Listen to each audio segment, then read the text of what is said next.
Hi, welcome to another episode of the Ambient Mellotron here on the Ambient iPad. Let's make some music. For this video, I'm going to use the Alto Sax from the Mellotron M4000 sound set. The signal chain is the Mellotron M4000D Mini. Its analog mono output goes into a Focusrite Scarlett 18i8 interface, which communicates back and forth with the iPad Pro through a USB-C interface, which also enables me to power the iPad Pro at the same time. Now the Mellotron, the original Mellotron, there's a lot of pros and cons to it, just like there's pros and cons to the modern Mellotron. With the original tape-based Mellotron, because each note was an individual tape, you had to rely on the quality of the tapes over time. They broke down. There was the mechanical aspect of the instrument itself. So a lot of those cons aren't present in the modern-day Mellotron. But one of the things that is definitely a positive across both is that because each individual note was recorded separately, you get the idiosyncrasies of those notes. So one note might be, the intonation might be off, there might be a little more vibrato, or there might be a little more air from the person that was playing the instrument while it was recording. So, and those dimensions impact the sound as well. The studio that the original tapes were recorded in, the microphones used, how close or how far away the individual was from the microphone. So there's actually certain sounds on the Mellotron where you can hear the horn or whatever the instrument was hitting the microphone, or a chair squeaking. That's part of the beauty of the Mellotron, particularly the original one. And then over time, as the tapes aged and the instrument aged, that introduced other characteristics to the sound as well. Because this is a digital instrument, it relies on samples, but they are high quality samples from the original tapes of each individual note. So we're working in GarageBand again, because for me, with audio, GarageBand is just very straightforward. I did try with 8 Matrix. I'm still having issues with 8 Matrix cutting out when I do screen recording. Someday, hopefully, that will not be the case. So let's add a new project.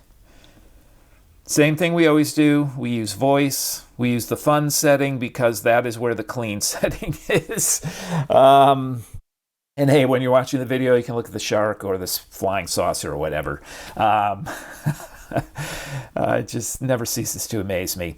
I like GarageBand. I think it's great. I mean, if they only fixed a few things, for me, and I've gone over these in other videos, you can't do anything with effects while you're recording.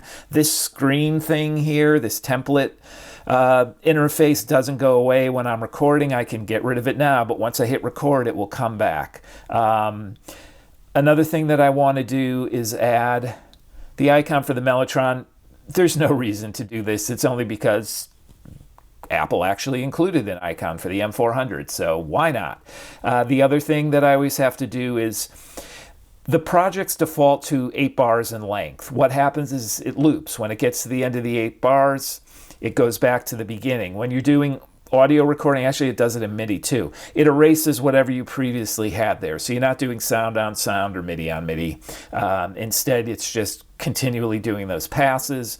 So I need to but I go in here and click automatic. So as the recording goes, it'll just keep adding bars until we're done.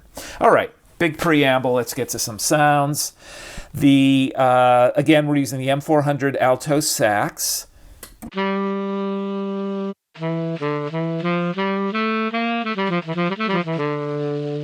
So there's the clean sound. Let me see. I'll just do a bunch of sounds across the octave so you can hear.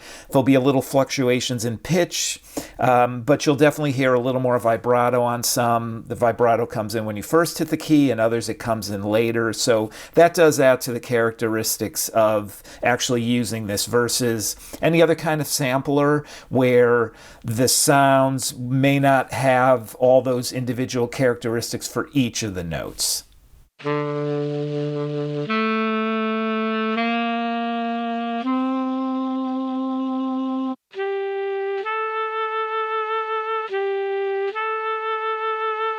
So in that one, you can really hear the vibrato. I'll play the G, which doesn't have a lot of vibrato, and then the A, which does.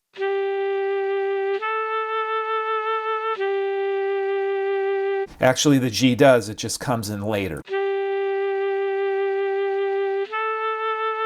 Whereas with the A, it comes in earlier. So that gives you good flavor for the sound. All right, so that's the alto sax sound. Now, let's add in some effects. Going very simple here. We'll just use a little bit of the GarageBand compression just to even it out. As you can hear, volume went up a little already. For effects, first thing is get rid of Effect EQ, which I'm not going to say anything about that one again. All right, essentially reverb, and maybe Spatializer just to kind of put it in different parts of the soundscape. I'm going to use AudioReverb. Black Hole I use a lot. I love that for the very ambient things. I'm discovering that AudioReverb is good for quote-unquote real instruments on the Mellotron, or that's not a good way to characterize it because all of the sounds on the Mellotron are real instruments. But with Black Hole and other effects, I manipulate them, so it's really an ambient soundscape. I really like Concert Hall in this one, but not that big. So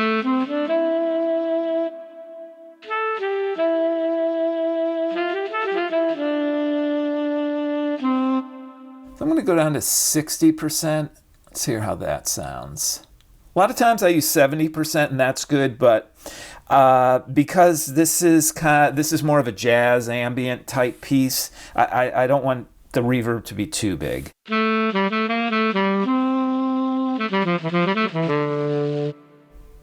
Yeah, I like that.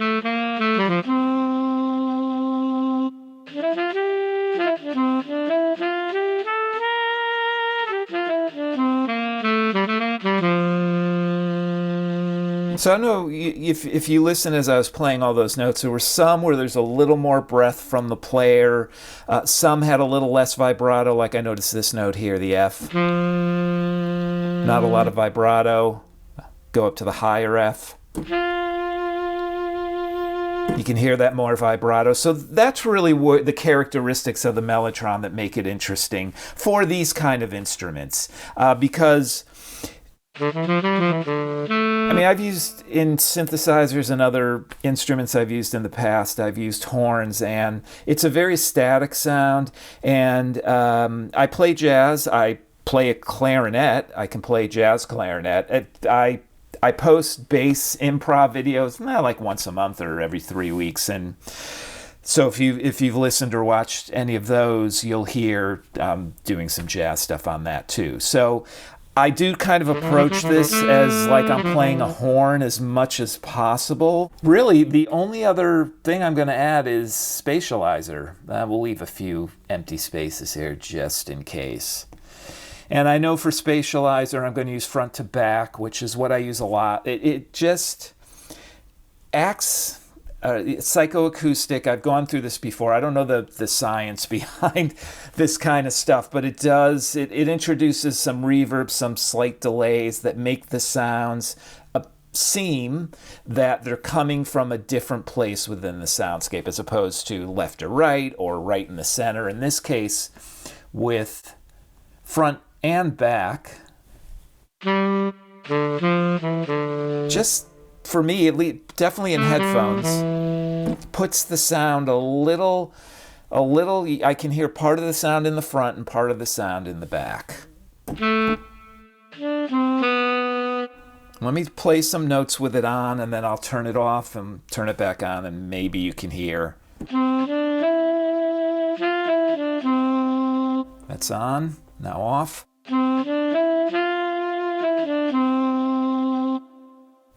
Back on. So definitely when it's off, it's front and center, and the reverb is still there, but when I have the effect on, it's still in the center, but I'm kind of hearing it a little in the back, a little to the left, but it's actually a little too high.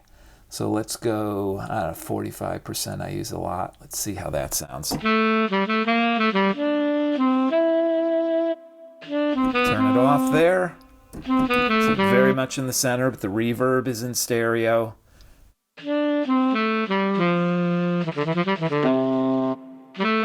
All right, that opens it up. Great. That's essentially it for the sound. Now I need a piece. So I think we'll again, this is jazz, so we'll have a head, we'll do a solo, and we'll repeat the head at the end. So pretty straightforward. Probably won't be a completely long piece. I'm going to go in F because for some reason I'm gravitating to F.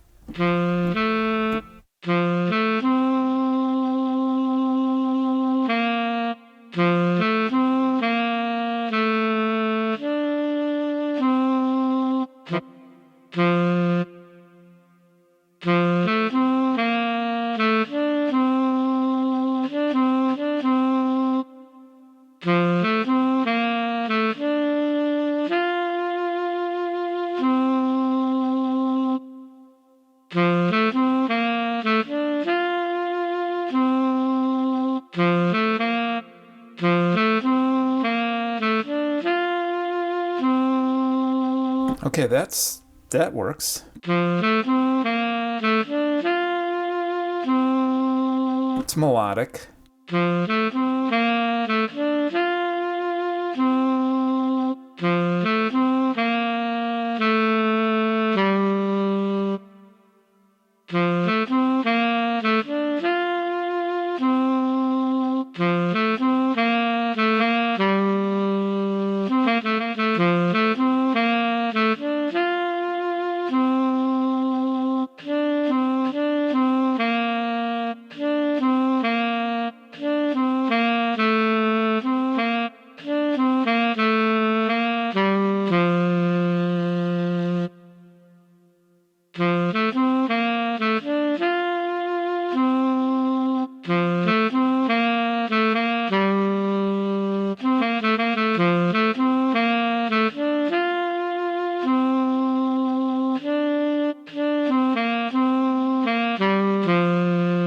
Okay, that's good. That's the first part. I'll just go up the fifth.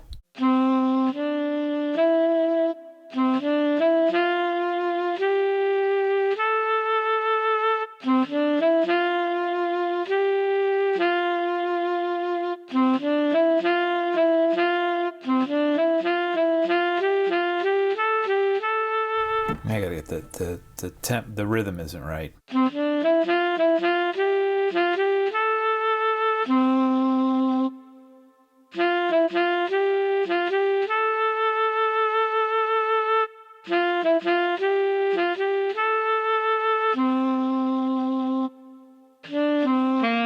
No, trying to get back into the first part.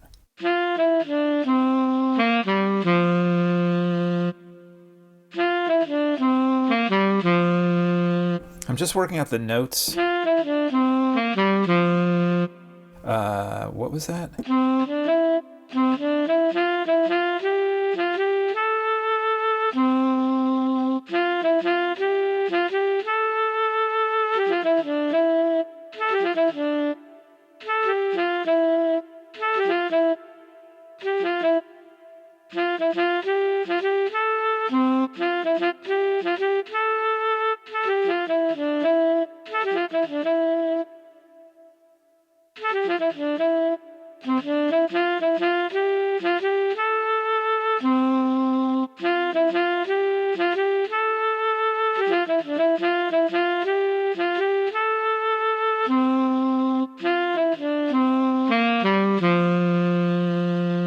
Okay, let me try that whole thing.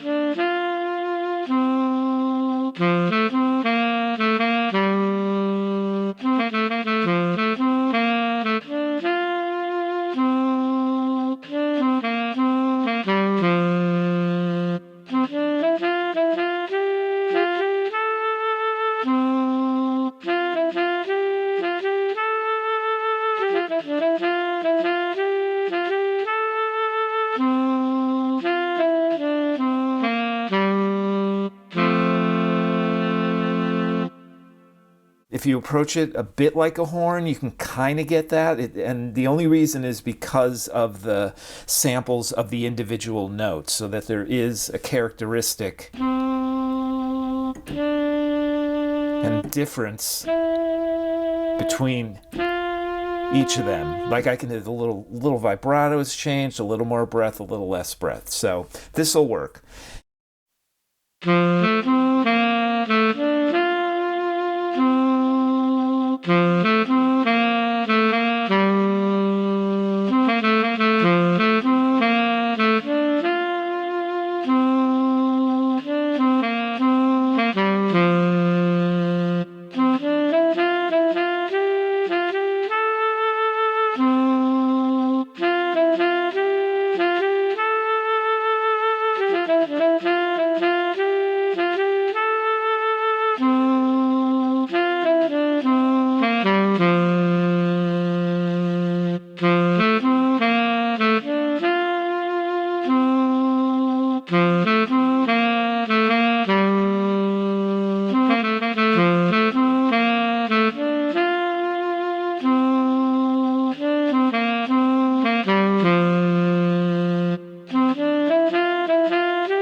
Woodwinds are one of the more stronger sets of sound on the Mellotron M4000D. Because on the original Mellotron tapes, each individual note was recorded separately, and that's the way the samples are mapped on the modern Mellotron, you get that individual characteristics and fluctuations between notes, whether it's pitch, vibrato, or the amount of air going in and out of the horn. That all contributes to a more natural sound. If you then approach the playing from a horn perspective, that I think adds to it as well. Now, it's a keyboard. It's not the Alto Sax. It's not even a wind synth. But I do think that all of those different dimensions together do contribute to a more natural sound. Thanks for watching. Thanks for listening. And good luck with your own music.